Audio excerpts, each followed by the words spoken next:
him well. I was nearly 26 when he died, and he lived just not far from us, because we lived just out of Clinton, and they lived in the town, and we would see him at least he used to spend every Sunday with us, and he would be at our house every Sunday, and sometimes we'd spend our school holidays at their place.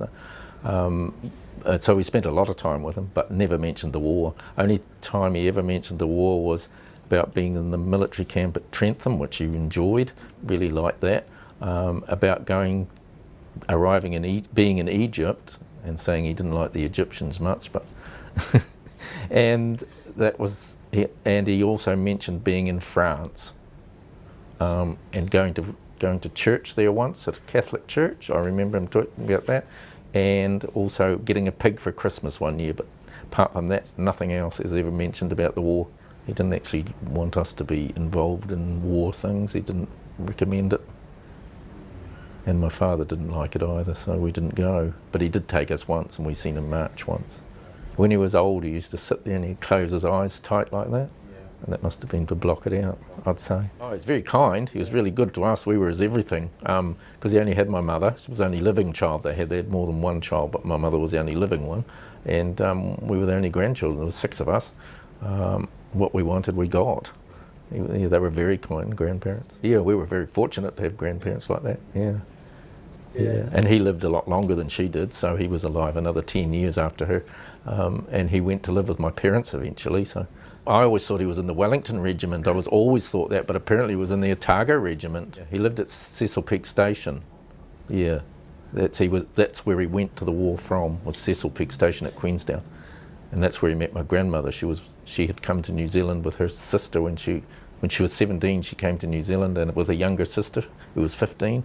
And my grandmother got a job as a nanny there at Cecil Peak. That's where they met, but they weren't together in those days. She was from Rothsay in the Isle of Bute in Scotland. Yeah. And when they worked for the people they worked for at Cecil Peak, he was somebody by the name of Weir, and he went back to join his regiment in England when the war was coming in 1913, and they asked my grandmother to go on the boat with them. So she went as the nanny on the boat, so she went home and her sister went as well. And then she was going to go to South Africa at the end of the war, but they got married instead, so they decided to come here. But they weren't going to come back to New Zealand. He didn't want to come back. He wanted to stay in Scotland, and someone offered him a farm, some relative of his mother-in-law offered them a farm and said they could, because his sons had been killed in the war.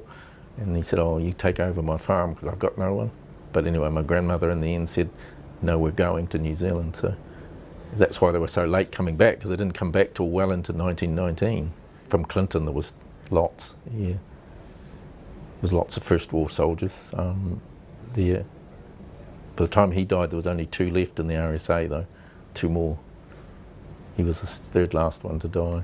Well, I know he served in Belgium, because I've got postcards that he sent to what became his wife, and they've got just Belgium on the top and the date. He served in France, and he was in Egypt, but where else he was, I don't know. He would have been on the Western Front, I suppose. Yeah, he must have arrived in Egypt early in 1916, because I've got one of those souvenirs I used to send home, and it's got to mother from Bill, I think, and I've got it at home. It's in a frame, and it was the 16th of March 1916. So Tom died when I was about 9, I think. I remember him vaguely. He had bad health from being gassed. He had some lung disease, and he died from that. That, as I understand it, certainly he died a long time before my grandfather, and he was a year younger. And Dave got drowned in 1932. So I think he was 35 at the time. He never married, he wasn't married. And he used to have a farm at Clinton, and then he bought one at Middlemarch, and he sold that and bought a mail run and passenger service from Outram to Middlemarch. And he had that for a long time. And then when the slump came, he went on a fishing boat at Taieri Mouth, and they had come up the river on the river ferry to Henley.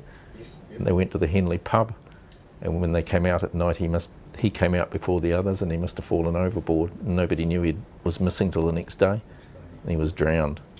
They found him on the beach about 3 days later, apparently.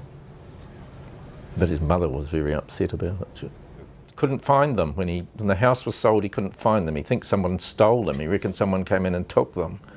But I often wondered if my grandmother had disposed of them, because she was starting to go a bit funny, I think.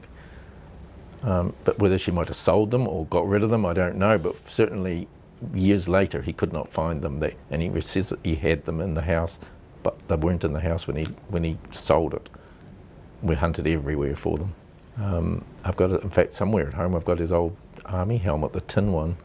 It wasn't the one he went through the war with, he said, because he lost that towards nearly at the end, and he had to get another one. So he said that wasn't the one I had.